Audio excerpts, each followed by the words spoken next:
Okay, we're here at 1234 Romulus Drive here in Glendale.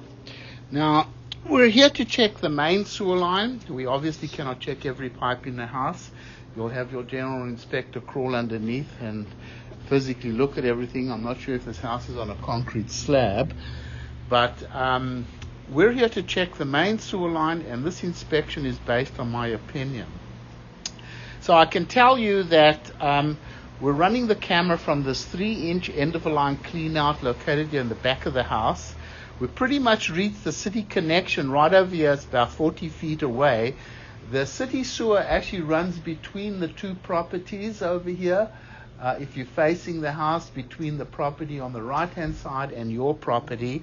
And that's where we are right now, because I noticed that there's a lantern on a city lantern on the underneath the sidewalk, and then there's a manhole in the street, and we had pushed our camera all the way past the spot, and then we realized that we were going into the manhole, and we backed it up and we found the lantern, and then as we come back, we're finding your connection over here. So this is basically where you're responsible up to.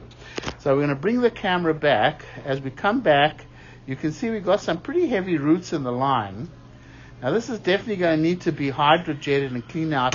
It looks like it's coming through the coupling right over there. It looks like it's coming through the coupling.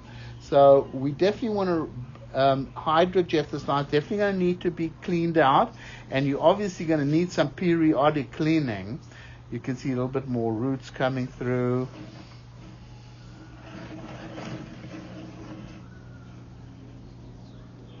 Again, you got some roots over here. Very slight little surface cracks over there, very minor cracks. In my opinion, I don't see a problem with that.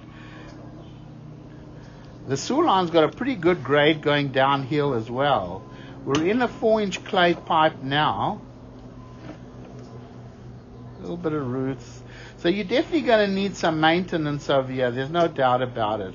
I don't believe the line. Now stop here.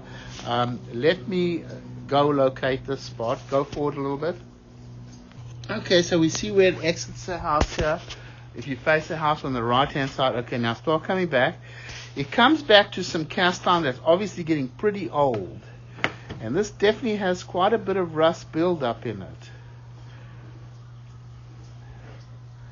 So definitely getting a little old, this cast iron pipe. It is functioning though. We always recommend never to flush tampons, baby wipes, paper towels. Right over here you can see how much rust buildup. That's probably where the kitchen ties in. So I'm going to pause the recording. Okay, you can see that's where the kitchen ties in. That's why there's quite a bit of buildup over there. There's probably some grease and stuff. Very common. So come back now. Cast iron definitely getting a little old. There's no doubt about that. So we're going to recommend to run maybe a cable with a half a blade through the cast iron pipe as well as the kitchen. That comes back to some ABS plastic. This is all in good condition. I'm also going to go ahead and see if I can check the kitchen drain as well. So here we come out of here, and I'm going to pause the recording. Okay, we got our camera in the 2-inch kitchen line. We wanted to check that. You can see it's pretty choked up, the pipe. Definitely going to need to be snaked through and hopefully get rid of some of this rust. Let's bring the camera back slowly. We could only go in a few feet, and then we can't push a little camera in any further. It goes to some ABS plastic there, and then you can see a lot of buildup. So obviously they had replaced this over here, but where they tied it into the main line, they left some cast iron pipe. So we're going to go ahead and stop the recording at this point.